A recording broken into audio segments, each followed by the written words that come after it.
Um terceiro ponto que a gente coloca aqui é sobre o calor, sobre a temperatura. Lá, nas normas brasileiras, a gente trata do desempenho térmico nas edificações.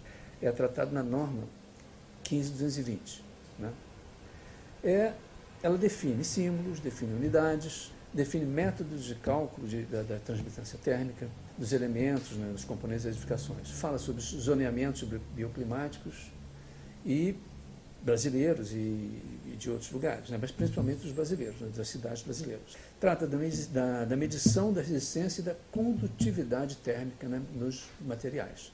Temos aqui alguns gráficos, né, alguns desenhos, né, que demonstram, né, como são tratados esses parâmetros do ponto de vista das edificações, das construções. Elementos construídos, elementos que fazem parte da construção, né, como são feitas as medições, como são determinadas as características que esses materiais têm que ter para causarem determinados efeitos nas construções. A questão do calor, né, da temperatura, também é tratada pela NBR 16401, nas suas extensões 1, 2 e 3, né, que trata dos sistemas de condicionamento de ar, que fala dos parâmetros de conforto térmico, utilizando esses sistemas, e fala da qualidade, né, do ar interior, de como esses sistemas têm que cuidar, dar conta dessa qualidade do ar interior. Temos aqui também algumas tabelas, né, que falam exatamente sobre como esses parâmetros, né, são utilizados e orientam, né, os projetos técnicos para as edificações. Do ponto de vista poético, né, mais uma vez eu vou recorrer aqui a algumas citações. No livro Arquitetura da Felicidade, de Alain de Botton, ele tem uma declaração que é bem interessante. Ele fala: o sol ergueu-se acima das empenas dos prédios da frente e agora inunda a casa, entrando pelas janelas ao resto do chão, pintando as paredes de um amarelo amanteigado e aquecendo a fachada de tijolo de um vermelho granuloso. É curioso, né? A gente trabalhar com uma cor sobre uma superfície e dizer que essa cor é um vermelho granuloso. E mais uma referência aqui ao professor Hengertz, que diz: os novos edifícios passam a ser tratados como objetos dentro dos quais deve-se criar artificialmente uma temperatura agradável. E predomina a concepção projetual centrada no edifício, enquanto objeto estético desprovido de contexto histórico. Significa, é importante nessa afirmação do professor Hengertz que esse contexto seja realmente abordado, né? O olhar poético, o olhar mais corporificado vai abordar certamente isso. Finalizando aqui esse aspecto do calor, né? Não só relativo ao calor, mas relativo às outras questões que nós abordamos aqui, a luz e ao som. Vamos lá ao Peter Zumthor, né, que vai dizer: as memórias desse tipo, luz, calor, né, som, as memórias desse tipo contêm as vivências arquitetônicas mais profundas que eu conheço. Tentando entender, né, como é que é essa construção da ideia em Zumthor, aquilo que ele chama de atmosferas. Então, o Zumthor cria uma série de categorias que, vamos dizer assim, pela nomeação dessas categorias, não são nomes muito balizados, definidos, né? São nomes um pouco mais genéricos, nomes que permitem certas abrangências. O Zumthor, né, ele vai falar de, por exemplo, o corpo na arquitetura. E quando ele fala do corpo, né, da arquitetura, ele está falando da presença desses materiais, da presença dos objetos dentro de uma arquitetura. Né? Ele vai falar também da consonância dos materiais, né? De como esses materiais soam em conjunto, como eles se irradiam e como que eles soam em conjunto. Ele vai falar do som do espaço, ele vai falar da temperatura do espaço, né? E ele diz: acredito que cada edifício tem uma certa temperatura. Seria essa uma temperatura de 10 graus, 20 graus, 30 graus? Acho que não. Ele vai falar das coisas que nos rodeiam. Né? O que são as coisas que nos rodeiam? Aquilo que está em nosso entorno. Esses livros que estão aqui, nessa cadeira onde eu estou sentado, toda essa ambiência criada aqui vai tratar dessa ideia de conforto, segundo Zumthor. Ele vai falar da serenidade, ele vai falar da sedução, né? Ele vai falar da tensão entre os espaços internos e os espaços externos, né? Como se dá essa relação, como se tensionam esses espaços. Ele vai falar da luz sobre as coisas, a luz sobre isso que está aqui, a luz sobre nós, a luz sobre aquilo que nos rodeia. Ele vai falar da arquitetura como espaço envolvente, né? Aquilo que nos abraça, a que nós pertencemos num determinado momento, né? Ele vai falar da harmonia e vai falar do que ele define como a beleza da forma. Zumthor, né, consegue, né, atribuir aos seus projetos, né, isso que ele chama de atmosferas. Essas atmosferas, esse conjunto de afetos, de sentidos, de sensibilidades, né, de relações que a gente cria com esse ambiente. A gente tem aqui um exemplo, né, que é muito perfeito para resumir, para catalisar, digamos assim, toda essa ideia de Zumthor, né, todo esse pensamento de Zumthor.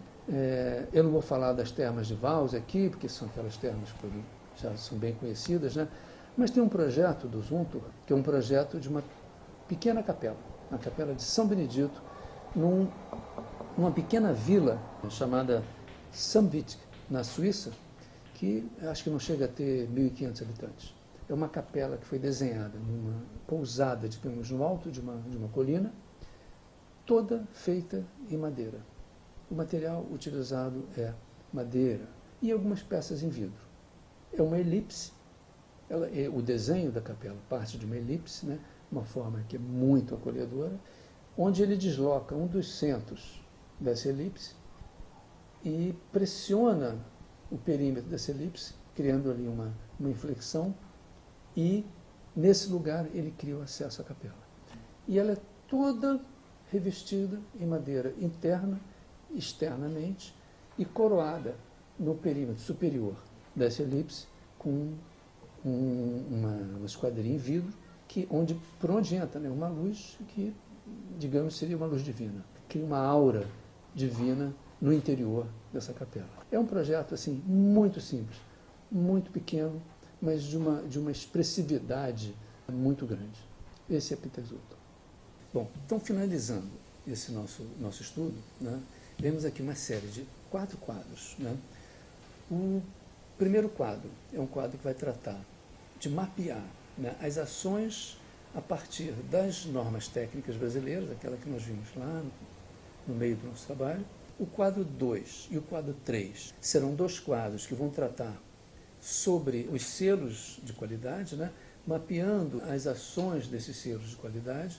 E o quadro 4 é um quadro que reflete, de certa forma, o discurso relativo ao conforto dado por Peter Zumthor.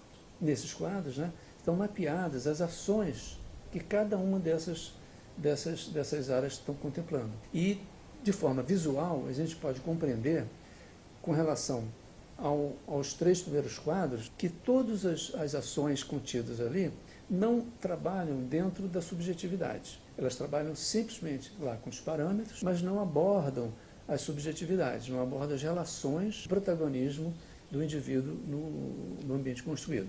Ao observarmos o quadro 4, que é o quadro que surge a partir do discurso de Zumthor, a gente pode perceber que todas as ações colocadas ali são ações relativas, são categorias, na verdade, que ele coloca, né, relativas ao uso desse espaço, a como nós, como o indivíduo, né, como os seres humanos, né, se relacionam com o espaço e como os espaços, de alguma forma, atuam sobre os seres humanos. E, mesmo ainda nesse último quadro, né, que é o quadro que reflete o pensamento de Zumthor, as áreas técnicas são também contempladas, onde parece haver, né, uma completude, um discurso que tem uma complexidade bem densa, né, que fecha muito bem essa ideia de Zumthor sobre a questão do conforto ambiental. Então, seria interessante, após essa demonstração das abordagens, que eu desse uma fechada, uma sintetizada aqui, né, e eu vou usar 2 textos, dos pequenos textos aqui, de 2 professores que fecham bastante bem essas duas vertentes. Uma do próprio professor Oscar Corbella, onde ele diz que uma pessoa está confortável em relação a um acontecimento ou um fenômeno quando pode observá-lo ou senti-lo sem preocupação ou incômodo. Na verdade, isso é o quê? É uma impassividade, uma neutralidade em relação ao meio, por uma das abordagens. Pela abordagem mais, digamos, poética, digamos assim, eu tenho aqui uma declaração do professor Aloysio Leone Schmidt, em seu livro A Ideia do Conforto, né? E ele pondera, reforçando a ideia de conforto como algo ligado ao entorno físico e também ao contexto psicológico, onde as experiências passadas, a imaginação e os sonhos têm fundamental importância. Isso, na verdade, significa o quê? O protagonismo do sujeito em relação ao meio. Ele tem uma ação em relação ao meio. Bom, então, para nós finalizarmos essa aula, na verdade, a nossa conclusão seriam questões que a gente estaria colocando aqui, né? Uma delas seria assim, seria possível a gente entender, inferir que a noção de conforto, ela pode ser estendida além das normatizações, pelo fato de que ela se difere um pouco, essas normas se diferem um pouco das questões de relação com o ambiente e estão um pouco desvinculadas da nossa vivência, sensorial do espaço, né? Então, é possível, que se pense que, para que a gente possa entender o conforto, é necessário que a gente vincule às normatizações, aos selos colocados, esse potencial, esse protagonismo do homem no espaço. Isso é uma questão, uma pergunta, né? Uma segunda, a gente poderia pensar em ações, condições particulares que a gente desempenha no espaço arquitetônico e na preservação do planeta, visto que a ideia de conforto não passa necessariamente pelo aumento do consumo energético e bens não renováveis. É possível, então, pensar nessas condições mais particulares, onde a gente vai entender que para essa compreensão de conforto não existe obrigatoriamente a necessidade de se atacar o meio ambiente. Então, na verdade, a gente finaliza colocando aqui essas questões. E, certamente, ainda tem muita estrada a ser percorrida para a gente poder tratar mais amplamente, mais profundamente da ideia do conforto ambiental. Obrigado.